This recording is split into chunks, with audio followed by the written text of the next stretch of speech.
Folks, welcome back into the 7 financial blind spots. Say, Steve, this is the big one. We put it at the end for a reason. It is at what age should I retire? And this number is different for everybody. We've joked about the numbers before, like people carrying numbers around. But there is a number everybody out there has in their head about age they want to retire. It's up to you and people like you and me to tell people if that's possible, probable, or if maybe they could retire earlier. Right, no, absolutely. And we're all going to enter retirement one of 3 ways, right? Either we're going to retire on our own terms, we're going to say it's time to stop working. Someone else is going to tell us it's time to retire because they're going to lay us off. Pink slip. Yeah. Or God is going to tell us it's time to retire because we physically can't do it, or, you know, obviously, or if we pass away. Officially retires. Yeah, he officially retires. Limousine to heaven, we call that. Yeah. Yeah. And so how you enter retirement can affect your retirement as well. Yes, it can.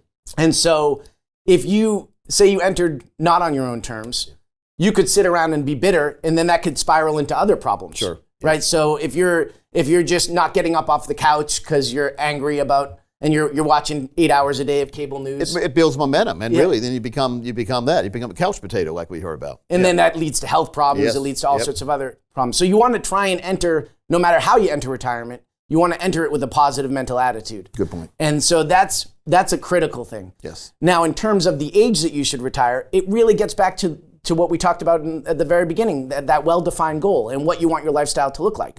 Because once we know what your lifestyle is going to look like, we can assign a cost to it. And then we can overlay your numbers and see, are you on pace to be able to maintain that purchasing power throughout your retirement? All the way through. That's what a lot of people make mistakes. I'll be fine as long as I don't live past 90. Well, what good is that?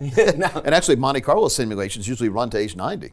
Yeah, most do. So we need to make sure we go further than that if we have any goals of living longer than that.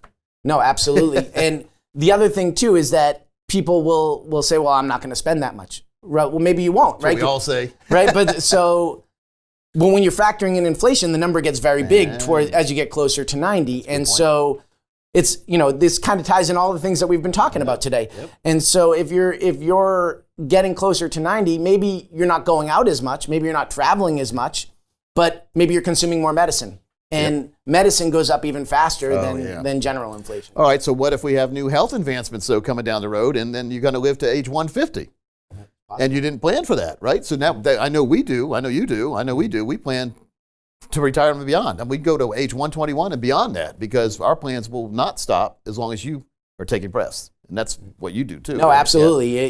You want to make sure that you can live throughout your retirement, regardless of how long you go. Like Spock said, live long and prosper, not live long and sit on the couch. And so one of the things like I always share with people is one of my first clients was Yale Law, class of 1919, World War I veteran, retired. He was president of Universal Studios in the 1940s. Wow. He spent over 55 years in retirement. He died just shy of 107. Nice life. So very nice life. Yep. He had his mental faculties all the way to the end, which is the most important thing, yes, right? Yes, it is. And so, but you never know how long you're going to live in retirement. Now, he did proper planning, but you don't want to be in that situation where you're 90 and then you run out of money. Yeah, but that would not be a pleasant life, would it? No. And so you don't want them. But that's happened too many times. And so there's ways to prevent that by putting a total retirement plan together, which gives you income for your total life. Correct. And that's important. Folks, if you want all the things we've talked about today, all like Steve said, they all work together. If you want your total retirement plan, making sure that you approach retirement on your terms, all you have to do is give him a call right now. Him and his team will sit down and make sure you get that plan you deserve. 800-597-4579. Steve, I really appreciate your time Thank today. you. Appreciate it. Mm-hmm.